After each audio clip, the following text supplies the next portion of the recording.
Jeremy Grantham gives urgent warning. Jeremy Grantham is a British investor, co-founder, and chief investment strategist of Grantham, Mayo and Van Otterloo, GMO, a Boston-based asset management firm which has $65 billion in assets. Grantham started one of the world's first index funds in the early 1970s and has been a vocal critic of the various governmental responses to the global financial crisis of 2008. He gives a stern warning about the current financial crisis we now face. Grantham believes that we risk reverting to the problems we had in the 1970s, where the availability of quality and cheap labor and formerly cheap, abundant resources are now becoming more expensive and scarce. Grantham predicts that this trend will continue to the extent that it will exert major stagflationary pressure for the next few decades. In fact, Grantham finds this so significantly unsettling that he declares safety isn't guaranteed even in the most developed nations and warns that things will get much worse on where we're headed as a society.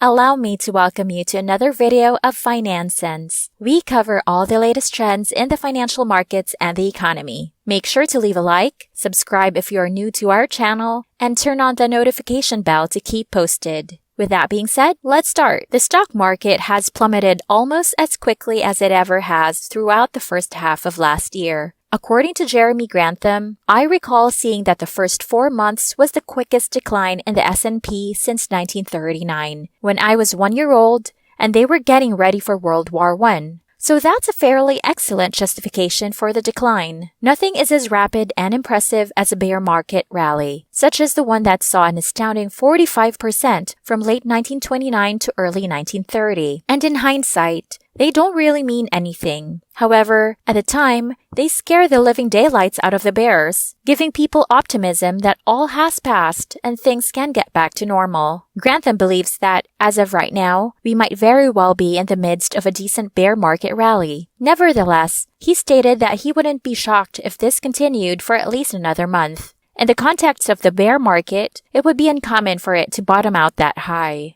As per Grantham, by the low, the S&P would have fallen by 50% in real terms from its peak. As a result, the stock market has to be adjusted for inflation. The current market trend is a little over 4% yearly, which must be factored into the fair value as time progresses. Grantham asserts that after a year, when the bear market may conclude, the S&P's trendline value will be close to 3,000. There is no rule stating that you must stop at fair value. In prior bubble busts, they often go below fair value. For instance, they declined below fair value during the 2009 housing bubble. Except for Alan Greenspan's specialty in 2000, they dropped below trend in every significant bear market break. In 2000, the S&P was tremendously overpriced, resulting in a 50% decline. However, at a 50% decline, it was merely fair value. It only reached the trend and rebounded as the Federal Reserve prepared to re-stimulate the economy.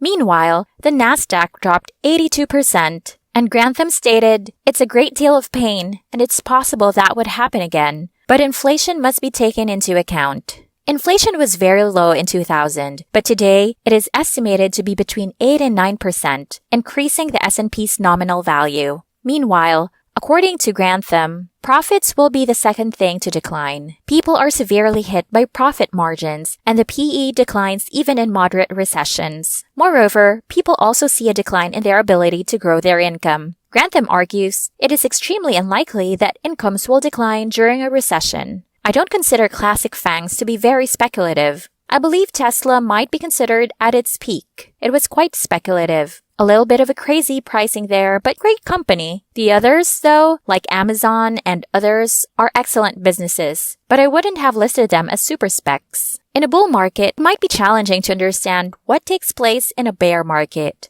Amazon, for instance, didn't just collapse during the 2000 financial crisis. It was operating on borrowed money at the time, so it didn't have any revenue. Yet, it was still expanding like weed. It decreased by 92%, but with drastically increasing sales. an innovative, world-changing invention that was both smart and successful at turning the tide. How is it possible that it fell by 92%? Grantham noted, about 80% of the time, the market is quite sensible and does a possibly adequate job of gauging the value of all companies. It becomes too optimistic around 15% of the time, and towards the conclusion of that period, it is all mental projection and has little to do with actual profits, thinking that the ideal circumstances would persist indefinitely. Every bubble occurs under almost ideal circumstances with enormous profit margins, and the market jumps on it and thinks it will last forever. And as a result, conditions mean, profit margins mean, and good times all revert and change for the worse. And for Grantham, this is an issue. As was the case in March of 2009, the remaining 5% of the market became entirely crazy and began to behave irrationally on the downside. In a piece he published entitled Reinvesting When Terrified, Grantham stated that by sheer luck came out the day the market reached its lowest, and the market said, create a policy, get a strategy, show it to your committee or yourself, and get to pour your money back into the market. You feel paralyzed. Additionally, terminal paralysis described by Grantham kicks in when you become so terrified that you find it difficult to move, go to work, forget, and invest. To paraphrase Warren Buffett, that's the moment you have to do it. Grantham went on to say that if someone had asked him to place a bet on whether the Fed would predict inflation correctly when it materialized at any given moment, he would have said, of course they'll miss it. They'll be late. They'll probably react really poorly. The Fed's track record is terrible. Nonetheless, it is remarkable how much room the market has made for them. The Fed can get away with a lot in the market. For 20 or 25 years, the Fed operated, profiting from the time when 500 million Chinese flocked to the cities and were integrated from agricultural production to the booming industrial sector. Then the Chinese entered the World Trade Organization and started manufacturing gadgets, stuffed toys, and other items everyone uses. At the time, 200 million Eastern Europeans and 500 million more Chinese were transitioning from communism to capitalism. The Fed got to claim credit for them during that boom period. The Fed hasn't done anything but increase the growth rate on the surface level. Grantham argues that this period was akin to a golden era since asset prices rose as inflation and interest rates fell. In the end, rates had to be driven down, and now that they are, borrowing is made cheap, private equity deals are easy and profitable, and the value of equities and real estate has increased. In contrast, if you account for the passage of time, the price of oil is not as high, but it has increased by a factor of 3 in the past few years. Grantham believes that this will hurt consumer spending and increase inflation. There have been some significant price increases for food, fertilizer, and natural gas as a result of the invasion of Ukraine, notably in Europe. Strangely, the cost of almost all of them has decreased to the day before the invasion, and according to Grantham, this is an excellent example of how the stock market operates. The stock market may be indicating that a recession is imminent and that there has been significant harm caused by rising commodity prices. The good news is that the downturn will prompt the Fed to decrease interest rates again, which will support stock values. Therefore, the worry of a recession is reduced to wishful thinking over future interest rates, and the market is given a little reprieve. Grantham believes that, in the long run, we actually run the risk of returning to the 1970s. We have issues with the availability of cheap labor and resources. Every industrialized country, with the exception of Israel and China, has experienced a decline in the birth rate, which is a vital aspect of the global economy. Eventually, when we accumulate a large number of elderly individuals, the population really begins to decline. Second, depending on the nation, people will start having smaller baby cohorts between 10 and 20 years from now. As a result, the number of 20-year-olds entering the labor force will continue to decline over the next 20 years. Overnight, China went from having a large baby population to experiencing a baby crunch. Its current fertility rate is about 1.4%, which should be 2.1%. Additionally, even the US and the UK were only at 1.7%. And this is something we have never witnessed before, which is currently transpiring at an astounding rate. Therefore, it will be difficult for us to find enough labor.